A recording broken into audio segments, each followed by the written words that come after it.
ശേഷിയായിരിക്കട്ടെ. നമ്മൾ ഈ ദൈവമനുഷ്യൻ്റെ സ്നേഹഗീത എന്ന പരമ്പരയുടെ 44-ാമത്തെ ഭാഗത്തേക്ക് പ്രവേശിക്കുകയാണ്. കഴിഞ്ഞ ഭാഗത്ത് 43-ാമത്തെ ഭാഗത്ത് നമ്മൾ കണ്ടതിൻ്റെ ഒരു തുടർച്ച തന്നെയാണ് ഇത്. ഇടയ ബാലന്മാർക്ക് ആ സ്വർഗദൂതൻ്റെ അറിയിപ്പ്, അവർ സമൂഹത്തിലൊന്നുമല്ല, ഒരു പാർശ്വവർത്തി കഴിയുന്നവരാണ്, അവരെ സമൂഹം അംഗീകരിക്കുന്നില്ല. ആ വ്യക്തികളിലേക്കാണ് ദൈവത്തിൻ്റെ സന്ദേശം, രക്ഷകൻ പിറന്ന സന്ദേശം ആദ്യമായിട്ട് വരുന്നത്. അതുപോലെ നേരത്തെ നമ്മൾ പറഞ്ഞ പോലെ ദൈവമനുഷ്യൻ്റെ സ്നേഹഗീത എന്ന ബുക്കിലെ ഉടനീളം അവസാനത്തെ ഭാഗത്ത് വരെ നമ്മൾ കാണുന്നുണ്ട് ഇടയന്മാരുടെ കർത്താവുമായിട്ടുള്ള ഐക്യം. ആ ഇടയന്മാരെ ഈശോ തൻ്റെ പൊതുജീവിതത്തിന് തുടങ്ങുന്നതിന് മുമ്പ് ആദ്യം അന്വേഷിക്കുന്നത് ഈ ഇടയന്മാരെയാണ്.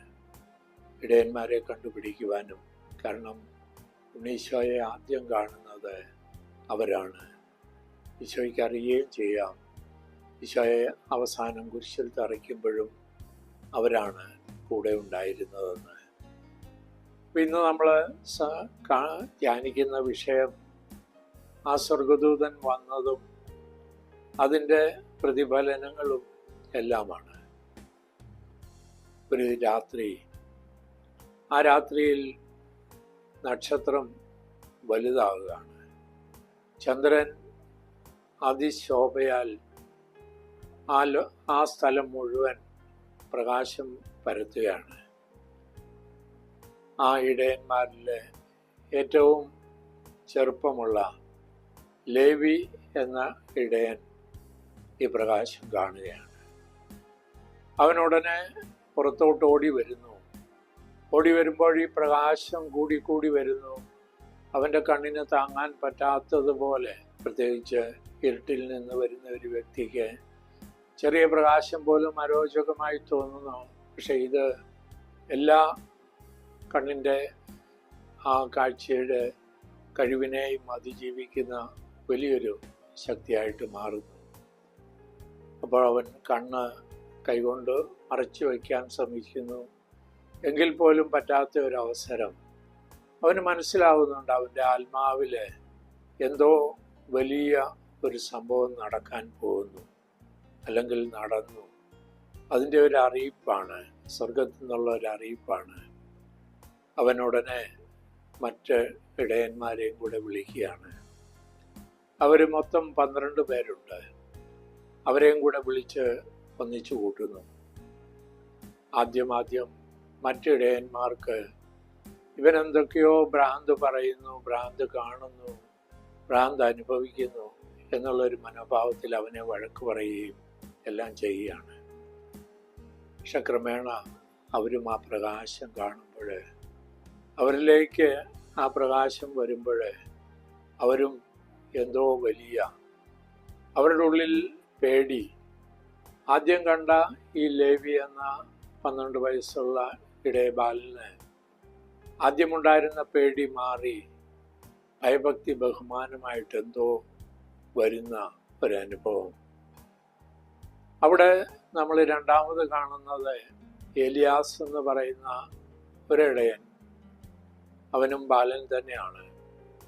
അവനാണ് ബേത്ലഹേമിലേക്കുള്ള യാത്രയിൽ മേരിക്കും യോസഫിനും ആ പാല് കൊടുത്തതും, അതുപോലെ പാർപ്പിടം നിങ്ങൾക്ക് കിട്ടിയില്ലെങ്കിൽ ഈ ഗുഹയെ അന്വേഷിക്കണമെന്നൊക്കെ പറഞ്ഞത്. ഒരുപക്ഷെ അതൊരു പ്രവചനം തന്നെ ആയിരുന്നു. അവിടെ തന്നെയാണ്. അപ്പോൾ ഈ സ്വർഗദൂതൻ അതിൻ്റെ പ്രകാശം വിരിച്ചുകൊണ്ട് വന്ന് അവരുടെ ആ ഷെഡിൻ്റെ അടുത്ത് വന്ന് ആ വായുവിൽ ചിറകുകൾ വിരിച്ച് സന്ദേശം കൊടുക്കുകയാണ്. നിത്യരക്ഷകൻ പിറന്നിരിക്കുന്നു. അവൻ ബേത്ലഹേമിലെ സത്രത്തിൻ്റെ പുറകിലെ ആ ഗുഹയിൽ അവൻ പിറന്നത്. അവന് ബേത്ലഹേമിൽ താമസ സൗകര്യം കിട്ടിയില്ല. അവന് ഒരടയാളം കൊടുക്കുന്നുണ്ട്. കാലിത്തൊഴുത്തിൽ ആ പുൽത്തൊട്ടിയിൽ പിള്ളക്കച്ചേല പൊതിഞ്ഞ് ആ ശിശു ഉണ്ട് അവിടെ. ആ ശിശുവിനെ അപ്പോൾ സ്വർഗദൂതൻ അതിനെ പോയി കാണാനും ഒന്നും പറയുന്നില്ലെങ്കിലും ഇവരൊരു സന്ദേശമായി എടുക്കുകയാണ്. ഇപ്പോൾ എല്ലാ ഇടയന്മാരും ഒന്നുപോലെ അവനെ പോയി കാണണം, അവൻ്റെ അനുഗ്രഹം നേടണം, ഈ ഒരു അനുഭവത്തിലേക്ക് വരികയാണ്. അവർ ഉടനെ ഉറങ്ങിക്കിടക്കുന്ന മറ്റവരെയും വിളിച്ച് അവിടെ ഈ ശിശുവിന് വേണ്ട എല്ലാ കാര്യങ്ങളും, അത്യാവശ്യമായിട്ട് വേണ്ട പാല്, അവന് ഉറയിട്ട ആ തോൽ അതിൽ കിടത്തുവാൻ വേണ്ടി, അതുപോലെ പ്രസവിച്ച ഒരു ആട് അതിൻ്റെ കുട്ടിയെയും പാലെടുക്കാൻ വേണ്ടി, ചീസ്, ഇങ്ങനെയുള്ള ആവശ്യങ്ങൾക്ക് വേണ്ടിയുള്ള എല്ലാ സാധനങ്ങളും അവരൊരുക്കുകയാണ്. അപ്പോൾ ആരോ ചോദിക്കുന്നുണ്ട്, ഈ ആടിനെ നമ്മൾ എന്ത് ചെയ്യും? കാരണം ഈ ആട് നമ്മുടെ കാവലിലാണ്. അപ്പോൾ അവർ തന്നെ പറയുന്നുണ്ട്, രക്ഷകന് വേണ്ടിയാണ് നമ്മൾ പോകുന്നത്, ആ രക്ഷകൻ തന്നെ അതിനെ പരിപാലിച്ചുകൊള്ളും. അങ്ങനെ എലിയാസ് തന്നെയാണ് അവരെ നയിക്കുന്നത്. കാരണം എലിയാസിനറിയാം ഏത് ഗുഹയിലായിരിക്കും അവരെന്ന്. അവിടേക്ക് നേരെ പോകുന്നു.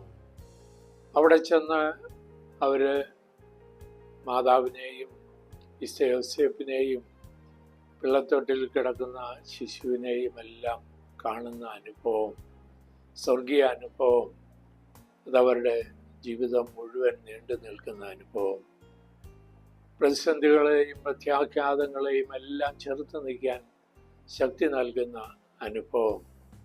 അങ്ങനെ ആ തിരുകുടുംബത്തിന് ആദ്യമായി എല്ലാം ആ കുട്ടിക്ക് ഇവർ കൊണ്ടുവന്ന പാലിൽ നിന്ന് അല്പം കൊടുക്കുകയാണ്. കാരണം മാതാവിന് കുട്ടിക്ക് കൊടുക്കുവാൻ പാലില്ലാത്ത ഒരവസരം, കുട്ടി തണുപ്പ് കൊണ്ട് വിറയ്ക്കുന്ന ഒരവസരത്തിൽ ഇവർ കൊണ്ടുപോയ ആ തുകലിൻ്റെ ആ ആവരണം കൊണ്ട് പറയുമ്പോൾ ഇതെല്ലാം അവർക്ക്.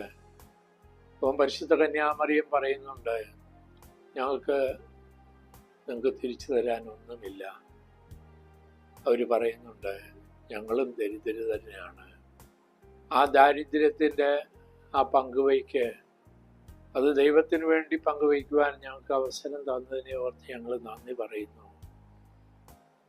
ഈ ലേവി ഏറ്റവും പ്രായം കുറഞ്ഞ ആ സ്വർഗീയ പ്രകാശം ആദ്യം കണ്ട ആ ബാലിനെ മേരി ചേർത്ത് നിർത്തുകയാണ്.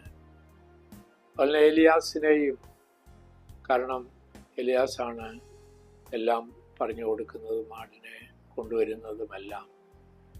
എലിയാസിനെ ചുമതലപ്പെടുത്തുകയാണ് സക്കറിയാസിനെ വിവരം അറിയിക്കാൻ വേണ്ടി. കാരണം സ്വന്തമായിട്ട് പറയാൻ അടുത്തുള്ള സക്കറിയാസിൻ്റെ ഭവനം മാത്രമേ ഉള്ളൂ.